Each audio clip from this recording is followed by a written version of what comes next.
I feel like this story, I've talked about it before because this just keeps happening in Hollywood. But Impractical Jokers fans were devastated to learn that Joe Gatto has been accused of sexual assault. The funny guy from Impractical Jokers, I used to love that show growing up, and this is disappointing. This is disappointing. The accusation first came to light after a young woman participated in a new TikTok trend. So just to kind of set the stage for this story, it's a trend of people posting an old video with text saying something really depressing, like, little did he know in 5 minutes from now, his world would forever change, or he would die in a car accident, or something. I mean, it's been a horrific trend. It's a bad time on TikTok, okay? That trend was already just something that's been disturbing everyone. And then this girl posted this with the same trend, the same sound, with this text. And she said, little did she know that night after meeting her first celebrity, he would change how she views all famous people for the rest of her life. Just got here. There's a lot of people here. I love this man parking garage just because it smells like the airport smell. And again, these videos are not filmed for the sake of this trend. They're a video that they've already had on their camera roll. They play that video again and then they say something more gripping. In the caption, she said, even the good ones aren't safe, trust me. Hashtag celebrity, hashtag comedian, hashtag SA, and then hashtag Impractical Jokers. My disappointment is immeasurable. So that was a thing that she claims she didn't expect to go viral, but obviously it went mega viral because that's a crazy thing to say and has everyone asking a million more questions. Someone said, the Joe Gatto accusation has left me speechless, with 158,000 likes. So every fan ever is speechless and disappointed and all of the things, if it's true. Someone said innocent until proven guilty, which again, for this entire story, I will give that as the disclaimer here. We don't know what happened. There is no trial. There has been no charges formally pressed. So we don't know, okay?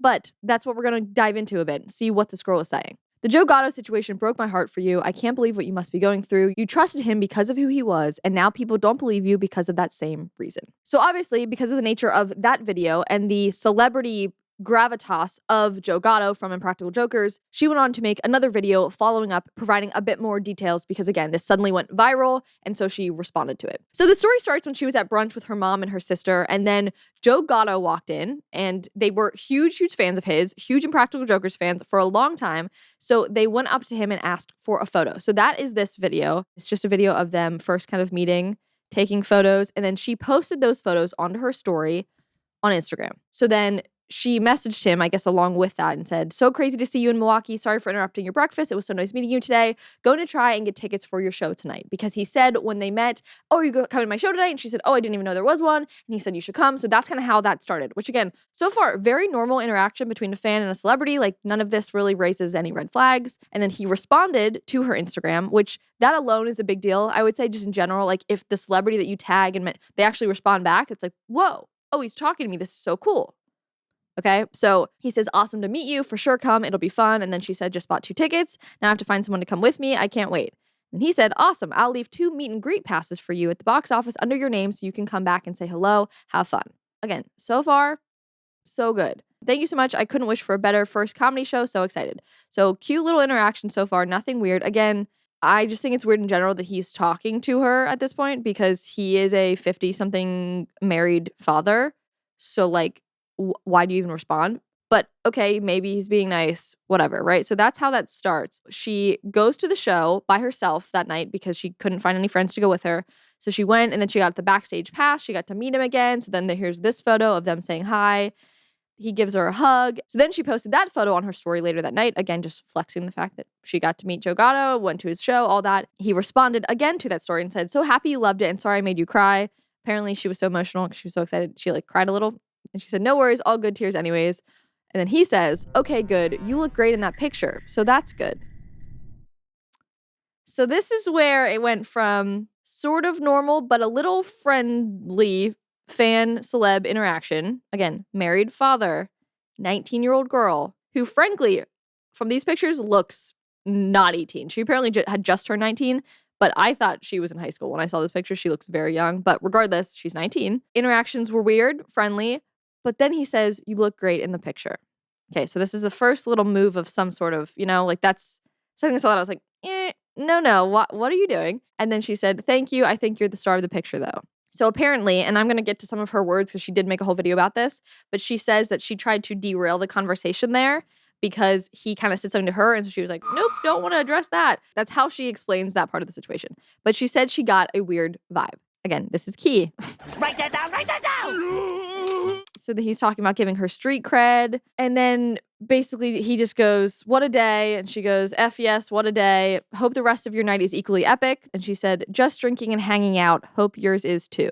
So that I hear and go, you don't need to tell him you're drinking and hanging out. That was a weird setup. You guys have already been kind of having this weird dynamic. So that's where then on her end, I'm kind of like, why'd you say that? The conversation could have ended. Hope you have a great night. Hope you have a great night. Done.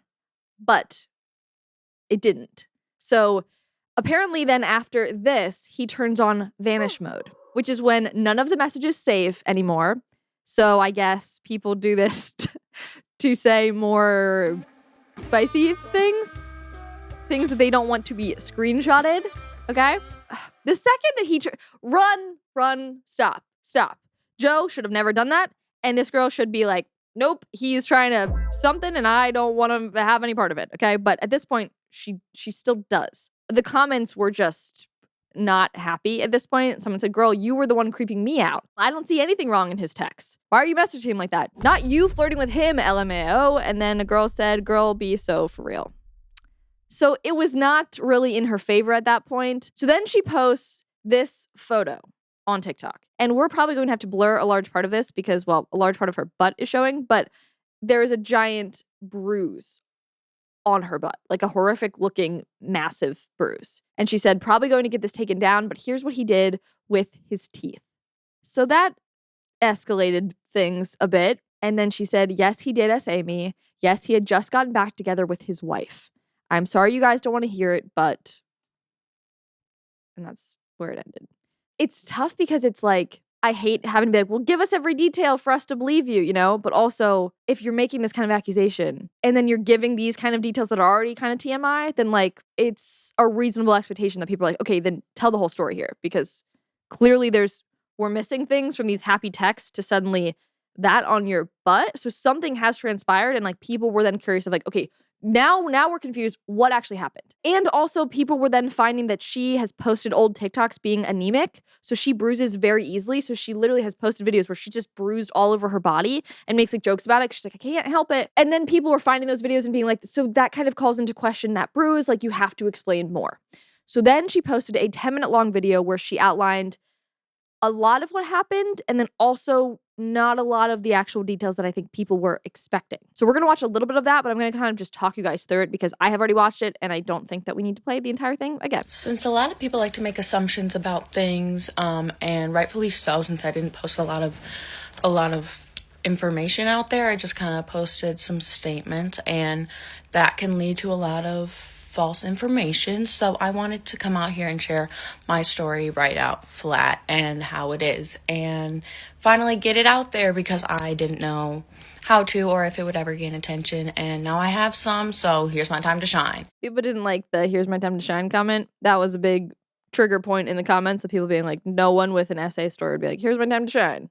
And that is very weird, but also people handle things differently. Like, I'm not going to place my exact views just based on random comments that she makes, but overall, it definitely raised some flags. So she goes through detailing the brunch. Then she talks about the fact that they were messaging back and forth about the Instagram stories. And then he invited her to the show and then she got tickets. So she's talking through all of that. And she was really emphasizing the fact that like she got these tickets and she was sort of front row and she had the road to herself. And this was so wild. And this is the first celebrity she's ever interacted with and really focusing on that part for a couple minutes. And then she says that looking back on the old photos of them at the meet and greet, like now she's grossed out by them, given what had transpired afterwards. But again, still no details about what actually happened. So now we're at the part of the story, which is where I want to start hearing her voice share this. But this is when she comes back after the comedy show. She's back with her roommate back at home. And then they start having the messages that go into the Vanish mode time. That's sort of this timeline. I went home and I had a crazy roommate at the time. And so I was drinking not because of her, just because I was drinking, because I like to drink anyway. And she kind of was half convincing me to do it. Like, if you don't do it, you're going to regret it. Like, do it for the plot, blah, blah, blah. So I was drunk, whatever. So do it for the plot. If you heard that, that's apparently what her roommate was saying. And they're drunk and they're drinking and they're texting Joe in the DMs. And so even when I heard do it for the plot, I was like, okay, so they're going to see how far they can get with this guy to do it for the plot. This whole story, the way that it's unfolding, the way that a victim tells a story versus the way that defense would want a victim to tell a story. Like, I'm watching this through the lens of like my dad, who is a prosecutor and then a defense attorney, and like the way that I'm like, oh, that what doesn't mean anyone's lying. Like, there's just a lot there. So it makes me want to just study criminal justice and just be able to actually tell this story with a bit more education, which is why I should go back to school, maybe go to Hillsdale College and study criminal justice. Because I love the idea of just being a forever student and always taking time to learn new things, educate yourself, and gain knowledge on various subjects that you can keep forever, like studying any form of criminal justice I could frankly use in the show all too often. Hillsdale College offers just that with an incredible collection of free online courses. And yes, you heard that right. Free. Some of these courses are completely free, guys, so why not take them? There's over 40 different courses covering everything from C.S. Lewis to the U.S. Constitution, Genesis to ancient history. I'm actually taking one on the rise and fall of the Roman Republic, but now I need to go take one about criminal justice and law and all of that because there's so much just to unpack in this story that, frankly, these courses could probably help me with. Now, the course that I'm studying specifically with Rome talks about how they built their empire, what virtues kept the Republic strong, and ultimately, what led to their collapse. It's frankly amazing and terrifying how many parallels you can draw to our modern governments. But what I love most is that it's completely self-paced, so you can start and stop anytime, anywhere, and learn at your own speed. Whether you're interested in history, literature, economics, or philosophy, there is something here for everybody. So if you're ready to expand your horizons, you can go to hillsdale.edu/comments to get started. It's free and it's very easy. Just go to hillsdale.edu/comments to start today. Now let's dive back into this story. So her friend says do it for the plot, so they start messaging. So then when he goes into Vanish mode, she keeps messaging him because now they're drinking and now they're having fun and it's late at night and whatever. So she says it's getting weird. Again, she said here when the Vanish mode turned on, it was weird. So if it was weird, I don't understand the actions that happened next. He turns on Vanish mode. So I didn't get much of that, and I was drunk and crazy roommate, so doesn't make the best combination. But I did get the one screen or like picture of my phone of him on Vanish mode texting me the instructions to get to his hotel room. It was a little like he was giving me these weird instructions. Like I was like thinking I was gonna be like a stealth like spy mode at this point. Well, you're going to a man's hotel room late at night, a young girl, to a married man's hotel room who is well known. So I'm not surprised he was like, and then you gotta secretly get this way. And then if people see that, that's a bad thing, objectively, without any of the other things that may come after this. That's not a good look for him. She says here also that she took screenshots of the Vanish mode conversations, which would mean either, I don't even know if you can screenshot it. I think another phone has to take that photo. So even the second that I hear that that's being done, I don't know if that's just for the plot, that they have proof the next day that, oh my gosh, look, we were like talking on Vanish mode. Either way, there's a level of premeditative behavior here that is just not cool. Again, implies like, oh, what if he says something I'm going to catch? Like, then stop talking to him. Stop talking. This guy's a creep. It sounds very obvious just from the communications. You know he's married. Stop talking. I walk in the door, somebody opens the door for me, whatever, and they're like asking me, like, I forget what they asked me. I don't know. I was drunk. I don't know. But somebody pressed the buttons for me on the elevator and like whatever. So I don't know what was going on. I don't like to think about it. But anyway, it was, yeah. And then I have pictures in the outside the elevator, like in the waiting area to go down the hallway. It was the weirdest, like long, like I don't know if it was a U shape. This is not, she just talks so much about things that, like no one cares about. Like we care about what you're accusing him of. So she takes a selfie in the elevator because, as she said, it was a very luxurious elevator. So she takes a photo like, oh my, OMG, look where I am. While this is cringe and yes and bad and she shouldn't be going, it's that at this point. She's a 19-year-old acting stupidly, being like, I'm going to do this for the plot. I'm going to go to his hotel room. But what happens at a hotel room late at night? Ladies, gents, it's tough because I want to be like, don't put yourself in that situation. But then like, that's victim blaming. No, it's simply saying don't do that.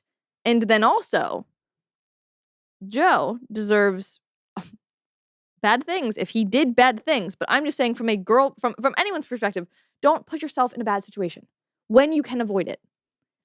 And here it seems very avoidable. So this is me in the elevator. Fancy ass elevator. Me like, what the is going on? Oh, it's a video, but I don't. Yeah. Well, I also have like the timestamp down here. I wanted to show that. This is how late it was. This is, I think, when I left. So 2:26 a.m., September 9th, 2023. Just again for reference, Joe apparently had just gotten back with his wife in 2023.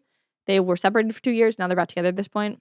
She doesn't play whatever this video is here. You can kind of see her in the mirror just like showing, whoa, look at this lobby. But she said that's actually when she left the hotel, not when she got there.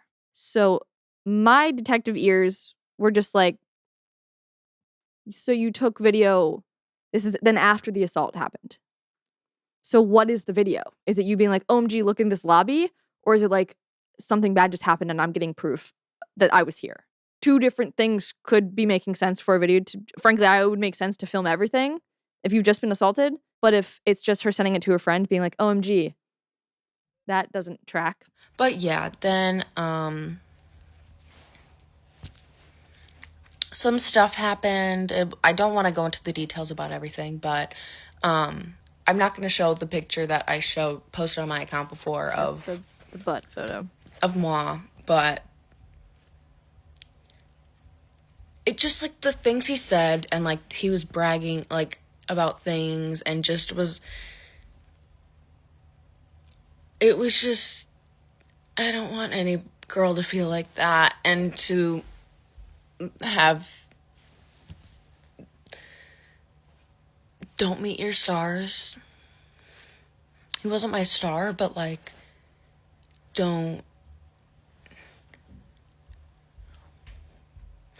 dig your foot where it doesn't belong. Let's just say that. Like, I've been wanting to tell people this for so long. And I've, like, tried in different ways. But it's hard to, with somebody this big,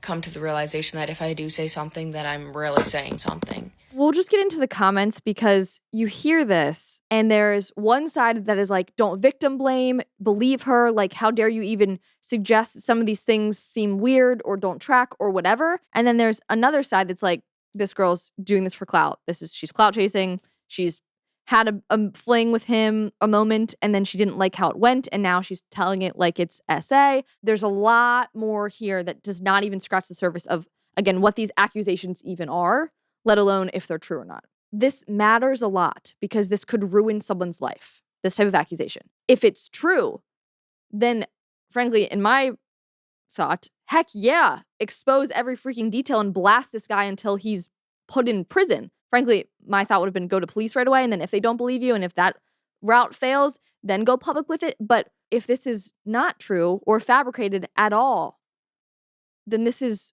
wildly, wildly wrong. So the comments were split. Here are what some of them said. As a victim, this isn't giving victim. No one sounds this excited to tell their story ever. Never once have I heard someone tell their story with such enthusiasm, eagerness before. Another survivor came forward and said, as an SA survivor, this is just not it. I still can't tell my story 20 years later. You are smiling and shining telling this. Someone else, though, said, girl, if I was 19 and a celebrity invited me anywhere, I'd go. Don't listen to anyone. Someone else said, girl, be for real. It's a picture of you looking giddy to go see him and proof of you being there. This story time was a whole lot of nothing and a huge accusation. Again, it is a huge accusation, which is why people wanted more answers. So many people victim blaming is exactly why women don't come forward. And that is also a very good point. I mean, the internet is split on a lot of things, to say the least. Many good points being made, but also many more questions arose. It's disgusting that he was talking with a 19-year-old girl as a married father.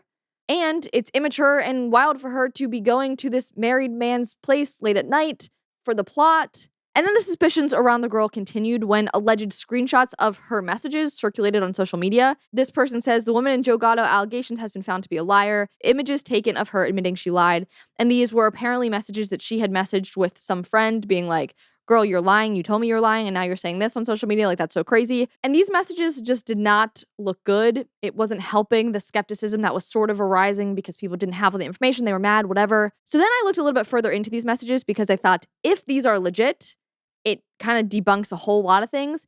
But if they're fake, that's a very important thing to know. So apparently, I did find eventually on Reddit that this same creator who posted these original screenshots of this conversation between, again, her and a friend, then said that the person who sent those screenshots to that creator stopped responding to them, and now that creator believes that they were fake and doctored.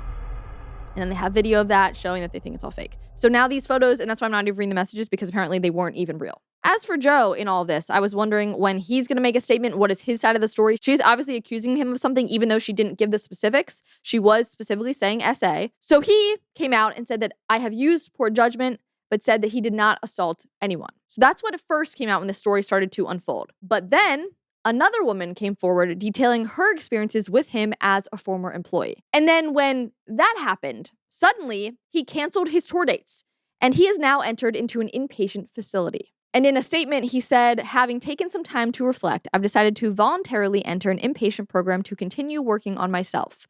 The married father of 2 said in a statement, I just want to thank my friends, fans, and especially for my family for all of their support, never more so than over the last few days. What sort of inpatient program? My thought exactly. I have no idea. That's so addiction? Vague. That's where my brain went. Okay, so he's, in a sense, saying like, I've made mistakes. I've used poor judgment. I'm so glad that my wife is being so kind.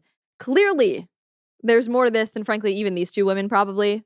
I mean, I wouldn't be surprised. And I'm not saying SA. I'm just saying in general, he's probably just a shady guy, especially with women. A bunch of comments also were saying like, oh, I had a friend who was on a set with him and he did X, Y, and Z and was weird. Like, it just seems like this was a thing. If he was fully innocent here, he would be clearing his name. He wouldn't be like, I'm actually canceling all tour dates and I'm going to Bro, I have used poor judgment and as a result have violated the trust of people I love most. But anyone who knows me at all knows full well that I wouldn't assault anyone. Working on myself is an ongoing process, and I am now going to take some time away from the public eye to focus my energies where I need to. And that was then prior to the other girl coming forward, in which then he was like inpatient.